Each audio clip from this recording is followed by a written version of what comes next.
The Cleveland Browns have hired Todd Monken as their head coach, and my lord, they have totally blown this process. We'll discuss on today's edition of Locked On NFL. The new Locked On NFL. The madman Tyler Rowland is your double shot of NFL espresso, with the Locked On local experts on every major story. Get ready, Rowland is revving up. The new Locked On NFL starts now. Locked On Podcast Network. Your team every day. Football fans, welcome into the Locked On NFL podcast, bringing you a double dose of the NFL's biggest stories with help from our local experts that know your favorite teams like no one else. I am your host, the madman, Tyler Rowland, joined today by Locked On NFL expert, the Data Queen, Michelle Majuk. On today's episode, we are going to talk about some of the best offensive coordinator hires around the NFL because there's been a lot of change there. Also, we're going to talk about who is set up to make a run like the Patriots made this season. But first, we got to talk about the big news in the NFL as the Cleveland Browns have finally hired their head coach. And my Lord, what a disaster it has been. Before we dive in, I do want to thank you for making Locked On NFL your first listen. Thank you for making the Locked On Podcast Network the #1 sports podcast network. Today's episode is brought to you by Prize Picks. Download the Prize Picks app today. Use the code LOCKEDONNFL to get $50 in lineups after you play your first $5 lineup. I think this is a terrible hire for the Cleveland Browns. I think the process to get here has been even more terrible, even worse, whatever you want to call it. Michelle, what's your quick reaction to the Browns hiring Todd Monken? My quick reaction is that they finally found someone willing to take the job. And that's really all that you had to do. you just needed to have NFL coaching experience, that you were capable of being a head coach. Doesn't mean you're capable of being a good one, right? But Yes. You have the knowledge in the NFL. They just needed someone that was capable to take the job, that was willing to take the job. And I think that was Todd Monken, who's 60 years old now as a first-time head coach. Quite frankly, it's hard to think that they aren't just looking for like a one-year scapegoat, like a David Culley situation in Houston. It's pretty ugly. I don't think it's very good, and we aren't alone in that, as my guy Spencer German from Locked On Browns is like, I don't know about this one as well. There it is. It's official. The Cleveland Browns have a new head coach, the 19th non-interim head coach in franchise history.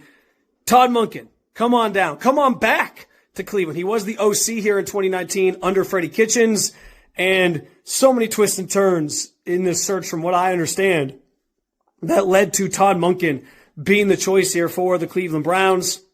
Seems like there was a split within the fan base, within the organization even, over Nate Scheelhaase, the new innovative offensive mind, versus Jim Schwartz, the guy who's already here internally, understands the inner workings of the organization, and it feels like Monken becomes the safe pick in their minds to sort of bridge the gap and give themselves a chance to set this thing up however they envision setting it up. I would imagine that Jim Schwartz is also heavily part of the equation here, and that maybe he wasn't ready to work for a young coach who's 25 years his senior, and now they get a chance to keep Jim Schwartz in-house and being the defensive coordinator, with Monken being the guy who kind of takes the reins as a head coach. It's an interesting outcome for it to sort of twist and turn this way.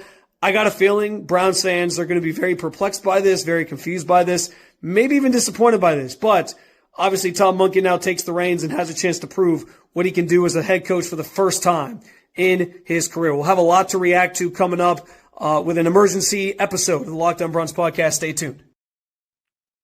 The Jim Schwartz portion of this makes it all even worse, because what it seemed like the Browns were more focused on keeping Jim Schwartz as the defensive coordinator than they were on getting the best head coach that they possibly could. Like, they cared more about keeping Schwartz than they did about who their actual head coach was going to be. And now that they've hired Todd Monken, that what Spencer is saying was what people thought. But no, according to all the recent reports, Jim Schwartz is actually pissed off about the fact that they didn't hire him and they hired Todd Monken. He doesn't want to stay, and as a matter of fact, more reporting indicated that he told employees in the Cleveland Browns building on Wednesday morning, "Goodbye, I'm leaving, no way." Now, you know what fixes a lot of problems, Michelle?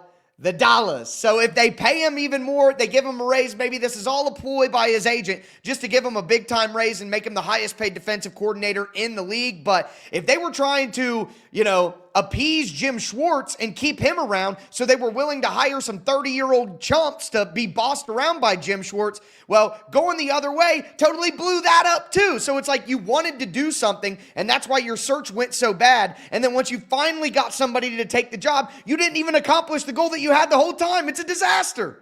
I don't get why they didn't just hire Jim Schwartz. It's like, yeah. I don't think that would have been the most exciting hire ever, just like this Todd Monken isn't either. But like, if you're going to go with Todd Monken, you're not going to get this young, creative play caller in that's, offensive minded, sure, maybe, or if you wanted to go with someone else besides Jim Schwartz, a defensive minded. But like, if you weren't going to go that route, then just promote Schwartz. So you don't lose your only good part of your team right now. That's like the one hopeful thing that you have going for you. It's not an easy job to fill, right? 1000%. You don't have a quarterback. I mean, they do have a Pro Bowl quarterback, but they don't really have a quarterback. they don't really have weapons on offense. Their ownership seems like a disaster. And then also like, these guys that you're going after live in pretty nice places right now. And this is Cleveland. I will say, anyone listening, I've lived in Cleveland. I think it is the most underrated city ever. I love Cleveland. I live right downtown. I think it's an amazing city. But outsiders just love to hate it. And it is really, really cold. As much as I love it, it's freezing. Yes. So, the LA coordinators, they might enjoy the LA weather a little bit more. So you have to be really enticed to go there. And the Browns' job is just not enticing. Yeah, Nate Shieldhouse is in Los Angeles. Grant Udinski was in Jacksonville, Florida. Now, hey, listen, I'm a proud Ohio boy, all right? I think Cleveland is vastly underrated, one of the better summer cities in America there on the lake. Cincinnati has a super underrated nightlife. Dayton, Ohio, baby, one of the hottest nightlife places in the country per capita. It sounds crazy, but I promise, it's real. I love Ohio, but yes, you're right. Why are we? And not only that, but in my opinion, it looked like the Browns wanted a puppet all along. They just wanted a young puppet. Andrew Berry thinks that he associates all these Ivy League dudes, all the analytics guys in Cleveland think they're so smart. They think they can coach the team. So if they just had a coach who would do what they say and take every step from what they tell him to do, the team would be better. That's the way that it looks in Cleveland right now. And it's funny how the smartest guys in the room look like the dumbest guys in the room with, you got to write a 3-part essay and we're doing this CEO style hiring process. And yeah, no wonder none of these guys wanted to come there because they don't want to have to take Jim Schwartz if they don't want him.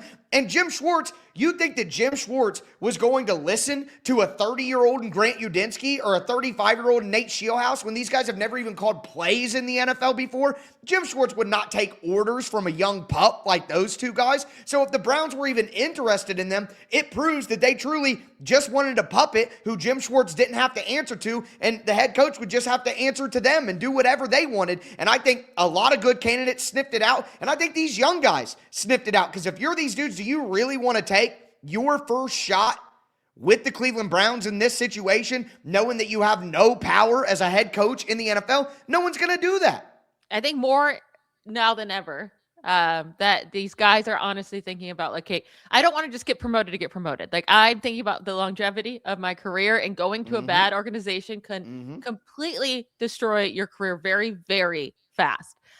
So I think it's very smart for these young guys not to go to Cleveland, because even, let's say you think you can succeed, it's still such a tough challenge, and you have to climb so high to succeed with this team and this organization. So I don't fault anyone for not wanting to go, and maybe Todd Monken can fix it all, but highly doubtful. And you know what's funny is last time that Todd Monken was with the Browns, there were a ton of reports that every game before the game, he was telling the opposing coaching staff how much of a total mess the organization was. So it's like, why would he want to go back there? Why? Because he's desperate for an opportunity and knows that he's realistically never going to get one. So he just had no choice but to take it. I mean, all around from any angle that you want to go to, an absolute disaster, a mistake by the lake, as people like to say, with Cleveland, Ohio. But with that being said, we do got to talk about this New England Patriots run, because they have done something pretty magical here, flipping from a top 5 pick to a Super Bowl run. But who could be the New England Patriots next season? We'll talk about that. Do want to let you know that today's episode is brought to you by Rocket Money. Let's be real, managing your finances can feel overwhelming between subscriptions that you forget about, bills that keep going up, and trying to figure out where all your money actually goes each month. It's easy to feel like you're losing control, and who has time to track every transaction and hunt down every hidden fee? That's where Rocket Money comes in, the personal finance app that helps you take control. It finds and cancels your unwanted subscriptions, monitors your spending, and helps lower your bills so you can grow your savings. I was shocked when Rocket Money showed me just how much money I was spending on online shopping. I completely forgot about most of the purchases that I actually made. So it's already saving me money. Also, I love how it tracks all my subscriptions and lets me cancel them right in the app in just a few taps. No more hunting down customer service numbers. Let Rocket Money help you reach your financial goals faster. Join rocketmoney.com/lockedon to help reach your financial goals faster. Join rocketmoney.com/lockedon. That's rocketmoney.com/lockedon. rocketmoney.com/lockedon. Today's episode is also brought to you by TurboTax. Tax season doesn't have to take over your life. This year, TurboTax is making it easier than ever to just hand things off and move on with your day. With TurboTax full service, you can have your taxes done for you by a trusted local expert start to finish without the stress or guesswork. Instead of spending hours trying to figure out forms, you can meet with a local TurboTax expert in person or connect online. For a limited time, you can have your taxes done by a local TurboTax expert for just $150 all in. If a TurboTax expert didn't file for you last year, just file by February 28th, take taxes off your plate, and get back to your life. Visit turbotax.com/local to book your appointment today. All right, Michelle, let's continue today's edition of Locked On NFL. We talked about the latest head coaching hire in the NFL. The Cleveland Browns hired Todd Monken. Bit of a shock, and has to be a major disappointment to the Cleveland Browns to see all this play out. But someone who hasn't been a disappointment this year as a new head coaching hire was Mike Vrabel, because what he's done with the New England Patriots has been absolutely spectacular, and quite frankly, none of us expected it, as my guy, Nick Cattles from Locked On Patriots, explained. Nobody expected this. And that's what makes this run so fun. Nobody expected this magic carpet ride. Nobody expected the Patriots to be in the Super Bowl. This is the first year of Mike Vrabel as the head coach. The first year of the trio of Mike Vrabel, Drake May, and Josh McDaniels. In the very first year, they will be playing to win the whole darn thing. Listen, Nick is right. Nobody expected the Patriots to be where they're at this year. I think a lot of people expected improvement, but a run all the way to the Super Bowl, certainly not what anybody thought was coming from New England, and it does set them up going forward in the future. But the reason I played that clip is because I want to drive home the point that unexpected things happen all the time in the NFL. This is elite more than any other pro sports league, where teams really do go from worst to first more often than ever. So, Michelle, when you look at maybe the top 10 draft pick order, the Raiders at 3-14, the Jets, the Cardinals, the Titans at 3-14, the Giants, the Browns, the Commanders, the Saints, the Chiefs, the Bengals, the Falcons are right outside of there. A lot of these teams have made changes. A lot of these teams are going to, obviously have this high pick. Out of all of these kind of bottom 10, bottom 12 teams in the NFL, which one of these teams do you think has a chance to maybe not go to the Super Bowl, but flip things around, compete for their division, and potentially win some playoff games next year? Yeah, listen, the way that the Patriots did it this year, it was by signing not only Mike Vrabel, obviously, and changing the coaching staff, but then also the development of Drake May into his second season. And then they spent $365 million in free agency, by far the most in free agency, by about $100 million last year. So I think it's 58% of their current players on their roster were acquired in 2025. It was just a year that they completely rebuilded. New England acquired 8 of their expected starters in 2025 free agency. Their expected starters in the Super Bowl in free agency. So I'm going to say this team, and it's not to appease you, but I am going to say the Titans, right? Because there's a lot of parallels. They're moving on to a new head coach, and I love Robert Saleh, and I like their hire of Brian Dable. We have Cam Ward coming into his second season. Now, I did like Drake May a little bit more as a prospect, but that's okay. We can see what we get out of Cam Ward, give him more weapons, right? He didn't have any weapons really his first year, young weapons, but let's see what they can do if they add a true wide receiver one and spend in free agency, because the Titans have $100 million in cap space this offseason. So go load up this team for your new coaches and see what you can get out of your second year quarterback. Give them some real weapons. And there are some parallels here as well. You know, Robert Saleh being a defensive-minded guy like Mike Vrabel. They both had the number 4 pick in the draft, you know, with the cap space. They're going to have to remodel things. So I'm with you there. And, you know, obviously it sounds like home cooking when I say it, so I understand if people are collectively rolling their eyes. But Robert Saleh and Brian Dable as a combination to, you know, top off the coaching staff is quite the upgrade over Brian Callahan and what he was doing, and Mike McCoy and Bo Hardigree and all these other guys. So there's a clear upgrade in the coaching, a clear path to upgrade the roster. And yes, Cam Ward had some up and down moments with bad coaching and bad weapons, but he also had, I mean, Cam Ward had some of the most incredible throws in the entire NFL on tape. If you go watch some of the things he was able to do with that arm talent. So if Brian Dable can get the best out of Cam Ward, make him better like he's done with Tua and Jalen Hurts. Like, you know, he worked with Brett Favre with the Jets early on, and then Josh Allen and Daniel Jones. He won a playoff game with him, and Jackson Dart was much better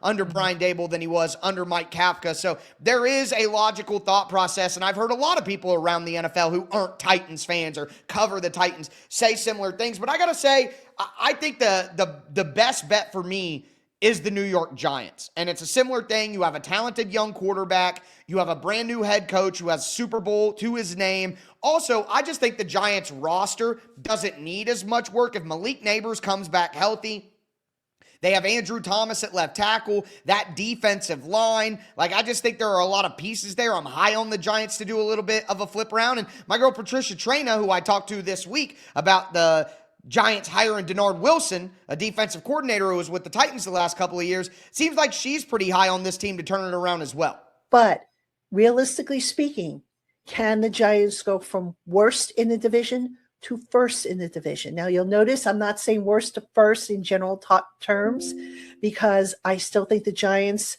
are not going to necessarily turn it around to where they go from being at the bottom of the barrel to a Super Bowl contender, not in 1 year. I think they'll be a playoff team, but there's things that have to happen, which we'll get into later on in the show. So, and listen, I talked about some of the things that have to happen. They need to get Malik Neighbors back healthy. John Harbaugh needs to instill that culture. But they also need some upgrades in the secondary. And Denard Wilson is a defensive backs coach who was responsible, or partly responsible, for the number 1 pass defense in 2022 in Philadelphia. Then went to Baltimore, number 1 pass defense in Baltimore in 2023. Denard Wilson is really a defensive back mastermind. So if you have a bunch of talent up front that's certified talent like Brian Burns and Dexter Lawrence and Abdul Carter and Kayvon Thibodeau, and then your defensive coordinator can get the best out of less talent in the back end. If they shore up the interior of that offensive line, maybe add one more weapon for Jackson Dart and see some improvement there, I mean, this could be a dangerous team. But now that Todd Monken has gone to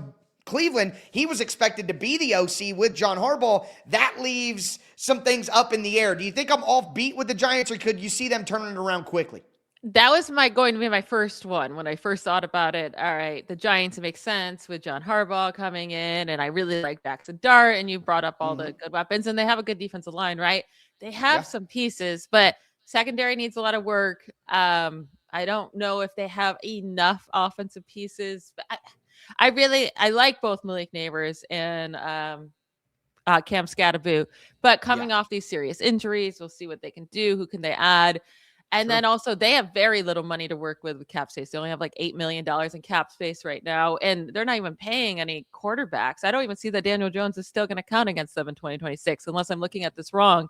So I don't know why they don't have any money, because they got to pay Russ cheap. They're not paying Jameis Winston much. They have Jackson Dart on a rookie contract. So I don't know where all their money went, but that's just the only part that could be a hurdle, is not being able to spend up the fixed season. They have to hit on draft picks, which is could be a lot harder.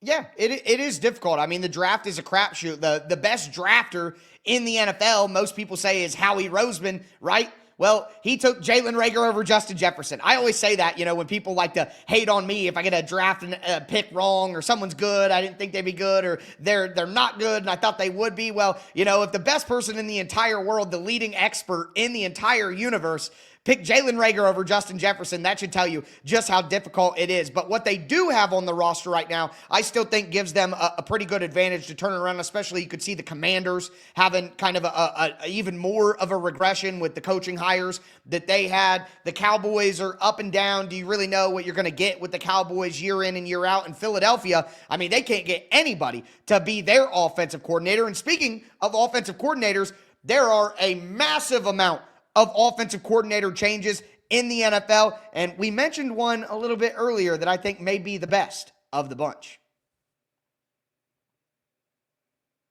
Do want to let you know that today's episode is brought to you by Indeed. If you've ever hired someone who looked good on paper but wasn't the right fit, you know how important that is. When you want candidates who truly match what you're looking for, trust Indeed sponsored jobs. Hiring Indeed is all you need. Stop struggling to get your job post seen on other sites. Indeed sponsored jobs put your post right at the top of the page and help you reach the right candidates faster. I think the Philadelphia Eagles probably need to get a sponsored job on Indeed. According to Indeed data, sponsored jobs posted directly on Indeed are 90% more likely to report a hire than non-sponsored jobs. Spend more time interviewing candidates who check all the boxes with less stress, less time, and more results using Indeed sponsored jobs. Listeners of this show get a $75 sponsored job credit to help give your job the premium placement it deserves at Indeed.com/LockedOnNFL. Just go to Indeed.com/LockedOnNFL right now and support the show by saying you heard about Indeed on this podcast. Terms and conditions apply. Hiring, do it the right way with Indeed. Today's episode is also brought to you by Game Time. There's nothing like being in an NBA arena, the crowd, the energy, the moment. Getting tickets, though, that part hasn't always been so simple. But now it is, because Game Time is the go-to app for scoring tickets fast, without the hassle. It puts the advantage back where it belongs, with the fans. I pulled up the Game Time app recently, picked an upcoming NBA game, and had tickets locked in within minutes. You get all-in prices up front, a panoramic view from your seat, zone deals, and it's all backed by the Game Time guarantee. Take the guesswork out of buying NBA tickets with Game Time. Download the Game Time app, create an account, use the code LOCKEDON for $20 off your first purchase. That's code LOCKEDON for $20 off. Download the Game Time app today. And remember, it's gametime.co, not .com.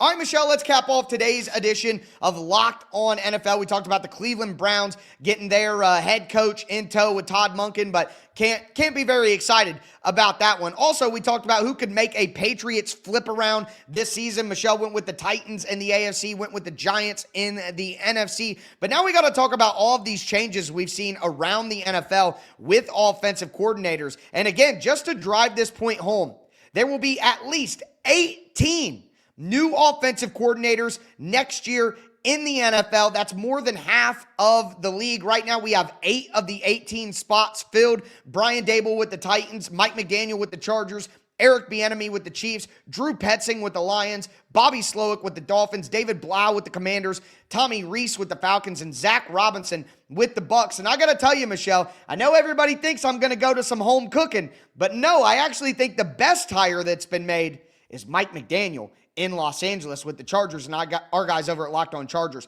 talked about the advantage that McDaniel will give Justin Herbert in that offense. And I think with Mike McDaniel, you know now that you have a play caller, a schemer, a offensive mind that is going to get the absolute most out of Justin Herbert, out of these offensive weapons, put them in positions to really have success and access parts of the field that he hasn't been able to with his previous quarterback. Justin Herbert's going to be able to do all of that, and you feel like with him now leading the offense that you're going to have a guy that's going to be able to give you that schematic advantage.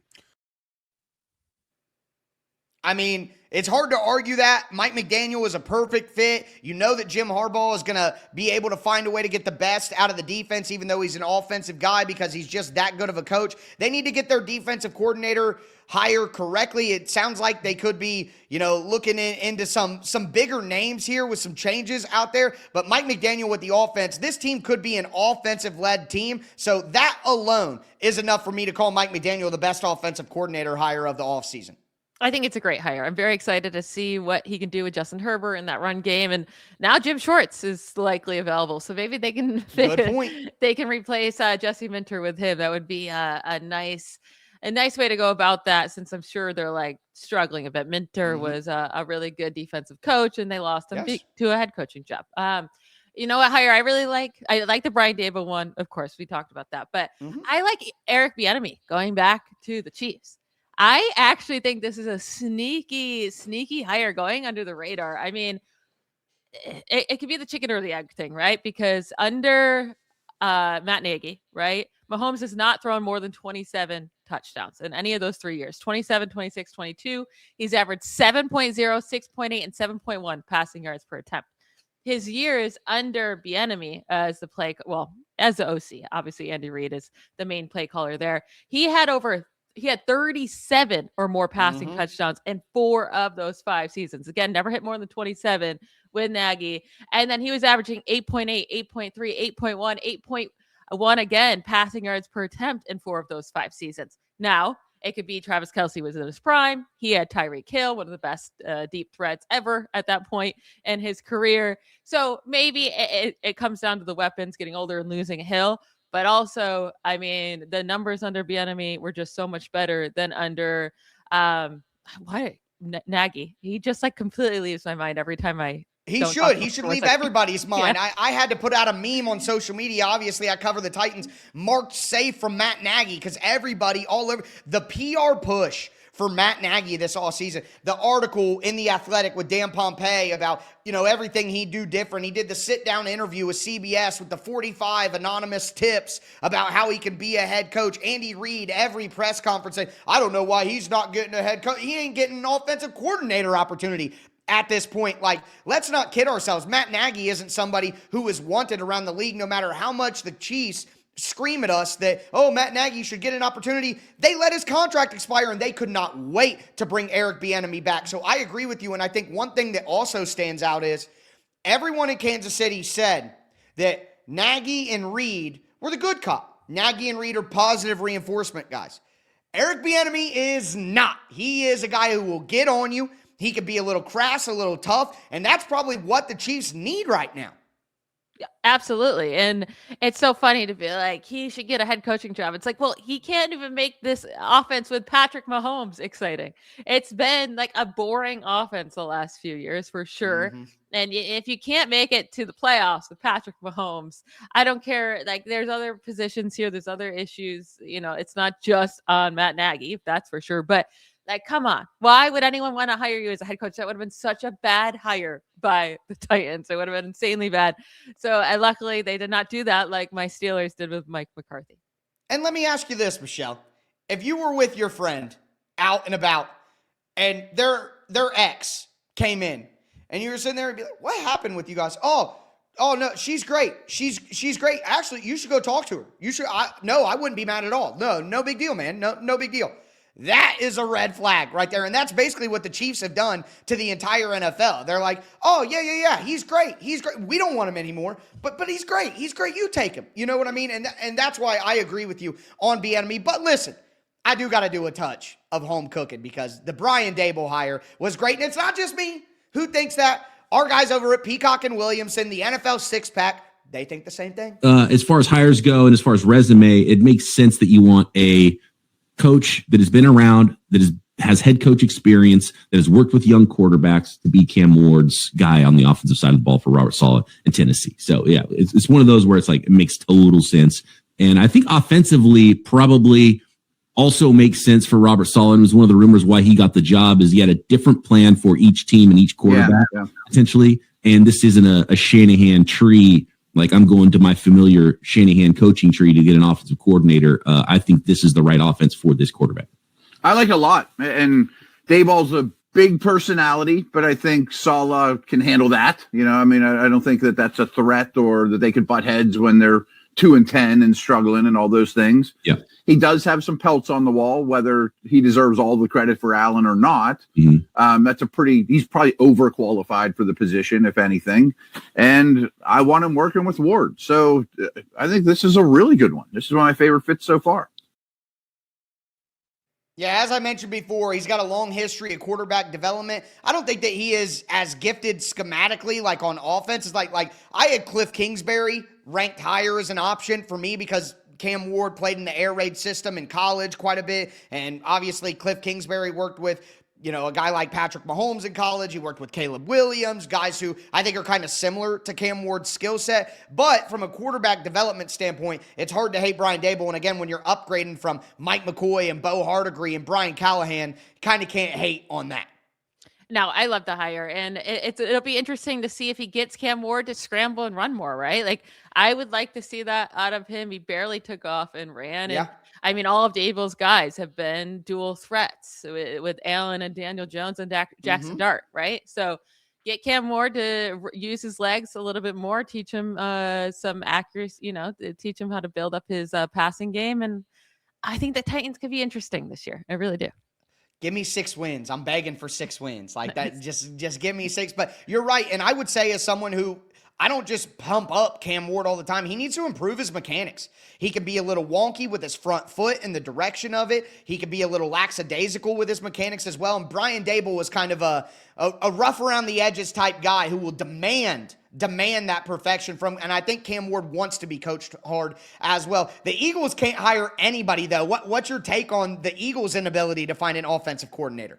They say they never offered the job to Brian Daboll, and that They have not offered a job to anyone. All right, I don't know. It seems suspicious, but yeah, I mean, it's really interesting, and I think that says way more about Nick Sirianni than it does about the players, right? Because I don't think it's a bad situation to go into with Hurts and A.J. Brown and Saquon Barkley, Devonta Smith. Like, it's a good offense to go into. They continue to make the playoffs. They won the Super Bowl 2 years ago. Like, it's weird to me that they're struggling so much, but that comes off like people do not want to work with Sirianni. And quite frankly, I think it's even deeper than that. I think that A.J. Brown could potentially get traded, and people are worried about that, and that definitely would knock down how much talent you have around you. And I keep saying it, the fan base. I'm sorry, Philly fans, but people don't want to bring their families to be around you. After Kevin Petula's house got egged, like, why would you want your kids? And everybody says, oh, all the coaches live in South Jersey. It's not even in the city of Philadelphia. Well, people in Philadelphia know how to drive. It's not like people in Philadelphia can't drive 25 minutes to a New Jersey suburb to egg your house or harass you and your family, or that there are no Eagles fans at the grocery store in Jersey to harass your wife when she's picking out bananas and stuff. Like, that has to be a factor for people as well. Now, I just want to do one quick rant here, Michelle, and you can tell me whether you agree with me or not, but either way, a lot of conversation has been had recently about Bill Belichick not being a first ballot Hall of Famer, and I just want to say this. I agree with it. I think that the punishment fits the crime. Bill Belichick's going to get in next year, but he's not a first ballot Hall of Famer because he is a cheater. He confirmed and was caught cheating multiple times to win, and it's not like, he was doing crappy stuff off the field and but no, he was literally cheating, filming practices, helping Tom deflate the balls, but they have always been somebody who towed the line of competitive integrity and would do whatever it took, and he got caught. And the argument that I've seen is, well, other people were cheating too, and I saw a former NFL head coach, I forget exactly which one it was, but a great one saying, hey, we all did this stuff too. Well, as a great American philosophizer, Young Jeezy once said, don't get caught. And he got caught. And just like guys who took steroids in baseball, I think that Barry Bonds should be in the Hall of Fame. But he shouldn't have been a first ballot Hall of Famer because he was a cheater. And that's how I feel about it. Bill Belichick will get in. He should be in. He's the greatest head coach of my lifetime. But he got caught cheating multiple times, and that is a deed that cannot go unpunished. So I actually am perfectly fine with Bill Belichick not getting in first ballot because he cheated for some of his success, and you can't remove that from the calculation. I think that's a good argument. Like, would I expect him to be first ballot? Would I vote him in? Yes, I would. I also don't care. I could not care less about this whole discussion. I don't care that he didn't become first ballot. Like you said, he'll get it next year. That's for him and his family to worry about. That sucks for him. You can be sad and worry about it. I don't care who's in the Hall of Fame or who's not. Yeah, you know what? At the end of the day, it's like, oh, you became a billionaire. You had to wait until you were 30 instead of 25. You still got in. You still get the jacket. It is what it is. I think that other coaches who had more integrity or at minimum didn't get caught, they would deserve it more. So that's my take on it. I know not a lot of people agree with that, but I don't really care because that's how I feel. But with that being said, that's going to do it for today's edition of Locked On NFL. I am your host, the Madman Tyler Rowland, for my co-host, the Data Queen, Michelle Majuk, as we tell you every single episode. Thanks for tuning in. Stay safe out there. Bye, y'all.